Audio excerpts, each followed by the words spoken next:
Fala galera, eu sou o professor Gabriel, estou aqui resolvendo a prova da Unirg Gurupi, tá? De 2023.2.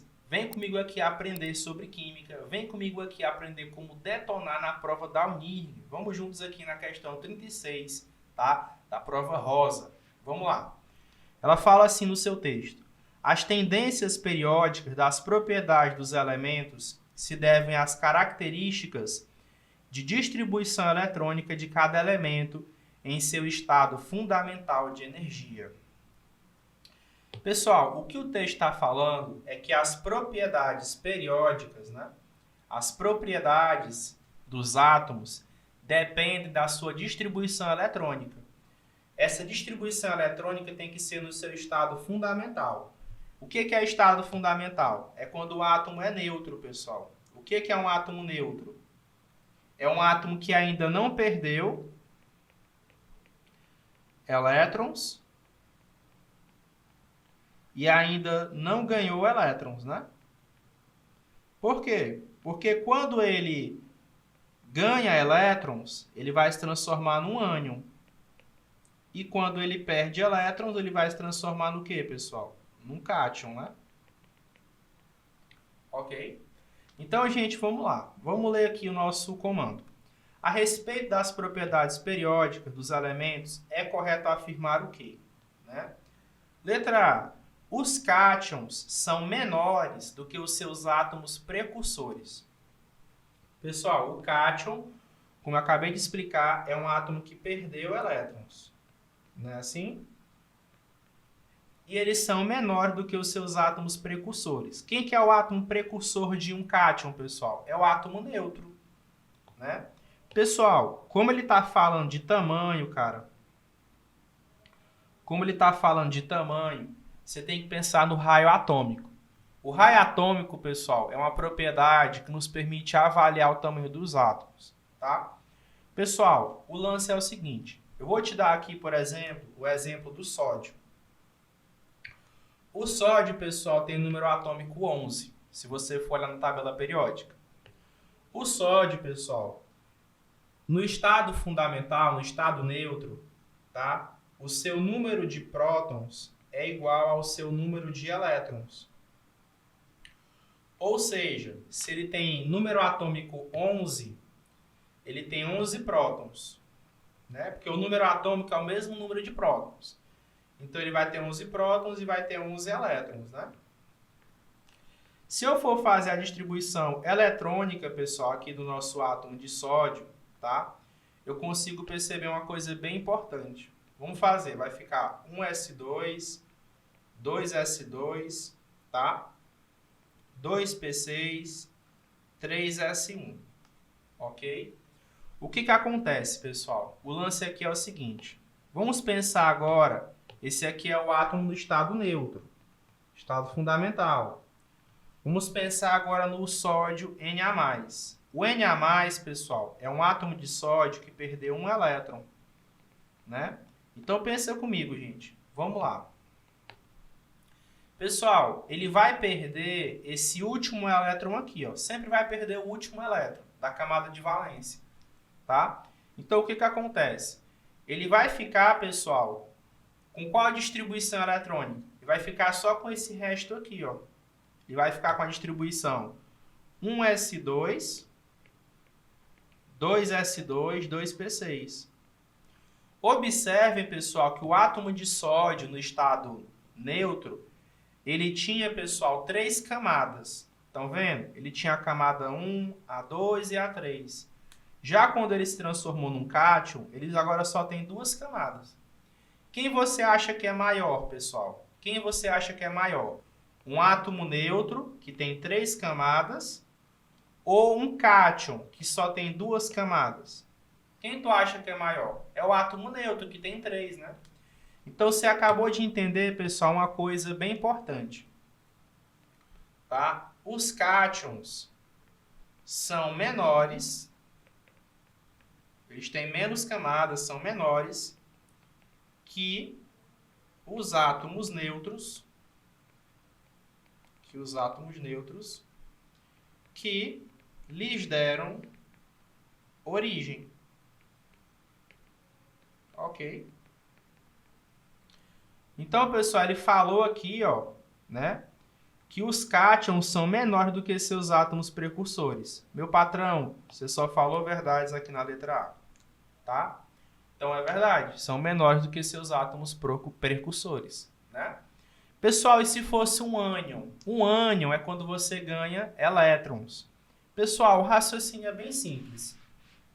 Se quando você vira um cátion, você fica menor, você fica pequeno, quando você vira um ânion, você está ganhando elétrons, você aumenta de tamanho, tá bom? Então, anota aí, os cátions são menores do que os seus precursores e os ânions são maiores. Por exemplo, se eu fosse comparar em termos de tamanho, o cloro no estado fundamental, estado neutro, com o cloro Cl-. Quem que é maior? Não tenha dúvida de que é o Cl-. O ânion, pessoal, sempre vai ser maior do que o seu átomo precursor. Quando você perde elétron, diminui. Quando você ganha, aumenta de tamanho, tá? Então, gente, vamos lá. Letra B. As espécies que são isoeletrônicas são aquelas que apresentam o mesmo número de nêutrons. Pessoal, o que são espécies químicas isoeletrônicas? Então, galera, nós precisamos aqui fazer uma pequena lembrança sobre os isoátomos, tá? O que são isoátomos? Isoátomos, pessoal, nada mais são do que espécies químicas, tá? Espécies químicas com grandezas iguais. Espécies químicas com grandezas iguais. Tu vai já entender isso, cara. Como assim grandezas iguais? Vamos aqui, ó. Nós temos, por exemplo, os isótopos. Isótopos, pessoal, são espécies químicas que têm o mesmo número de prótons. Mesmo número de prótons, exato. Ok? Nós temos os isótonos. São espécies químicas com o mesmo número de nêutrons. Ok, pessoal? Mesmo número de nêutrons. Nós temos também, pessoal, os isóbaros. Espécies químicas, pessoal, com mesma massa. E nós temos, pessoal, os isoeletrônicos. São espécies químicas, pessoal, adivinha, com o mesmo número de elétrons. Ok? Mesmo número de elétrons. Tá bom? Então, pessoal, ele falou aqui na nossa questão, tá? Na letra B, que as espécies isoeletrônicas são aquelas que apresentam o mesmo número de nêutrons. Não, nêutrons é isótons, né? Então, meu patrão, vamos nem dar moral para você. Tá errado. Tá bom? Letra C. A energia de ionização é definida como a quantidade de energia necessária para fazer com que seja removido um elétron de um elemento na fase líquida, formando um íon na fase gasosa. Vamos lá, pessoal. Vamos pensar no que seria energia de ionização. Energia de ionização é o seguinte, tá? Você vai ter um átomo X no estado gasoso. Você vai fornecer energia para esse átomo X no estado gasoso. E ele vai perder elétron, pessoal. Ele vai se transformar num cátion, tá? E vai perder um elétron. Então, qual que é a definição aceita hoje pela IUPAC, a Organização Internacional da Química? É a seguinte, tá? A energia de ionização é a energia necessária para você arrancar um elétron de um átomo no estado gasoso, tá? Então, a energia de ionização é a energia para você arrancar um elétron de um átomo no estado gasoso, tá bom? Então, observem que nós temos aqui um átomo no estado gasoso, ele recebe energia e perde o elétron.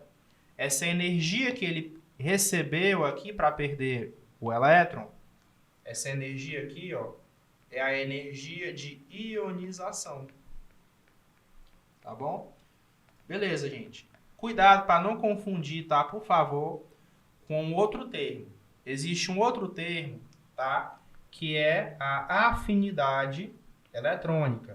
Tem muito aluno que troca, tá? Então eu vou te dar essa dica do professor Gabriel, não confunda isso. Na afinidade eletrônica vai acontecer o quê? Você vai ter um átomo X no estado gasoso, ele vai receber, pessoal, um elétron. Ele vai receber um elétron, vai se transformar num ânion, ok? E vai liberar energia. Perfeito? Então, na afinidade eletrônica, é quando um átomo no estado gasoso recebe um elétron. Quando ele recebe esse elétron, ele vai se transformar num ânion e vai liberar energia. Ok? Vai liberar energia. Tá bom? Então, pessoal, tá errado.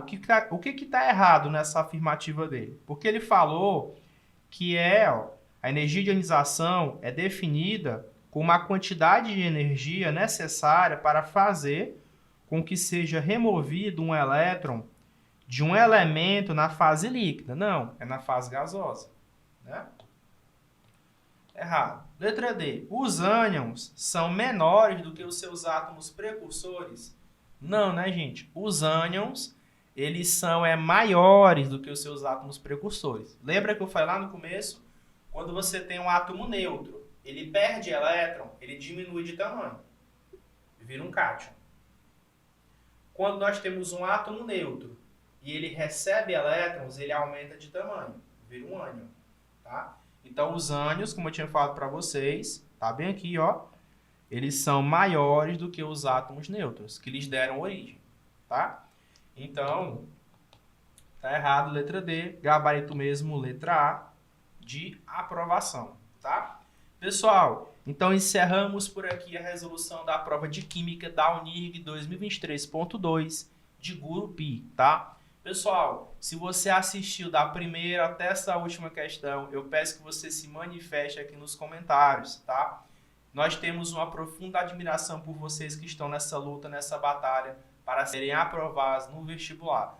Não é fácil, não é simples, não é uma missão que você quer fazer todos os dias. Afinal, quem é que quer persistir mesmo após o sofrimento, mesmo após estar errando e cometendo erros e tendo que corrigir esses erros, né? Mas você tem uma grande virtude, você tem a virtude da humildade. Eu gostaria muito de te dizer isso. Continue assim, continue com essa postura. É dessa forma que você vai conseguir ser aprovado. Eu peço para você que gostou desse conteúdo, tá vendo essa questão aqui desde a primeira, ou então você tá vendo só essa, que você deixa o seu like, se inscreva no canal aqui do Preparatório ao Cubo, compartilhe com um amigo seu, interage com esse conteúdo, pois esse canal é feito por você e para você. Um beijão do professor Gabriel, um abração para você também e muitos bons estudos. A gente se vê numa próxima oportunidade.